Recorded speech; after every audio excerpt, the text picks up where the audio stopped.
The CR-V is one of the most popular vehicles in America, providing the masses with an all-in-one solution that fulfills the desires of most new car buyers. But what if Honda decided to build an even smaller utility vehicle? Could it too lead the way in the burgeoning subcompact segment?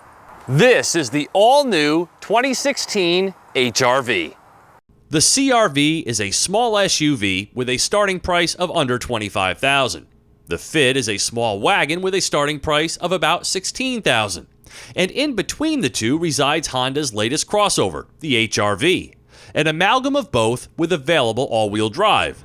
The HR-V incorporates most of the new Fit's strong suits in an upsized package, 9 inches longer, 3 inches taller, and 2 inches wider. Making more out of less. It's become a hallmark of Honda's small cars, and just like the Fit from which it is based, the HR-V transforms into a sizable cargo hauler with the rear seats folded flat, easily able to stow a bike or two. Honda calls it the magic seat, and it lends to the easy-to-configure, highly versatile nature of the HR-V. I wasn't expecting this kind of leg and headroom back here, but it's surprisingly spacious with an adjustable backrest. Then when it's time to carry bulky items, the split-fold seats are a cinch to drop, creating 58 cubic feet of cargo volume. For some perspective, that's 6 cubic feet more than the Fit and 10 more than one of the HR-V's new competitors, the Chevy Trax. And whether it's used to conduct a lunchtime nap or to carry longer items, the front passenger seat affords maximum recline. And one more trick, the rear seat bottom can be folded up to make way for taller items. Honda cites this platform's center-mounted gas tank as the linchpin to the HR-V's magical manipulations, and it is indeed a bit of ingenious packaging. And unlike the Chevy Trax that I recently tested, the HR-V's interior feels fresh and quality-driven, but its tech interface is mediocre. This touchscreen and voice-controlled Honda Link system is preferred over the maddeningly complex dual-screen system found in some of their other products, but it's thin on features and provides no actual button redundancy outside of the steering wheel-mounted controls.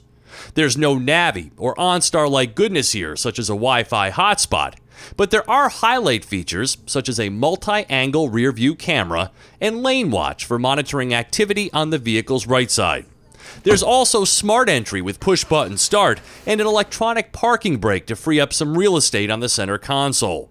Plus, there's a sizable storage area underneath that also houses your electronic connection points, including 2 USB ports, something you can't even get in an Acura MDX. The heated seats are a nice get, and the modernized climate control interface looks upscale.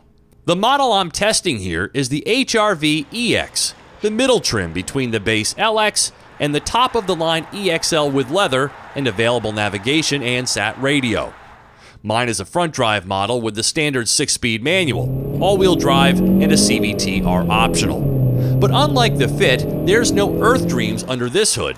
Instead, Honda has turned to the Civic's engine bay for inspiration, using a 1.8-liter four-cylinder, generating a spry 127 pound-feet of torque and 138 horsepower. Though utilizing a single camshaft and foregoing direct injection, the added might of this larger displacement power plant accommodates the HR-V's added size and all-wheel drive. But that also means it falls a little short in the MPG arena, where it musters a decent 28 MPG combined, though 4 MPG less than the Fit. You can find notably better numbers by opting for the continuously variable transmission. But this stick shift is typical Honda excellence, and clicks assuredly into gear, has short throws and a light clutch pedal, contributing to driver fun. But in general, the HR-V isn't a sporty specimen, and is happier slicing through city traffic than it is negotiating back road curves. The ride quality is next segment sophisticated with a pleasant gentleness, and there's enough noise insulating material to keep the cabin from getting loud. The only questionable moments come in the dull-looking black pearl paint and in some of the fade and scratch-prone plastic body moldings. All in all, though, I quite enjoy the styling direction of the HR-V, contrasting nicely with the frumpy look of the Trax. Pricing starts at just under $20,000, while this EX trim stickers for $22,845. The subcompact crossover segment is booming, and Honda appears to have produced yet another showroom success. For TestDriveNow.com, I'm Steve Hammis.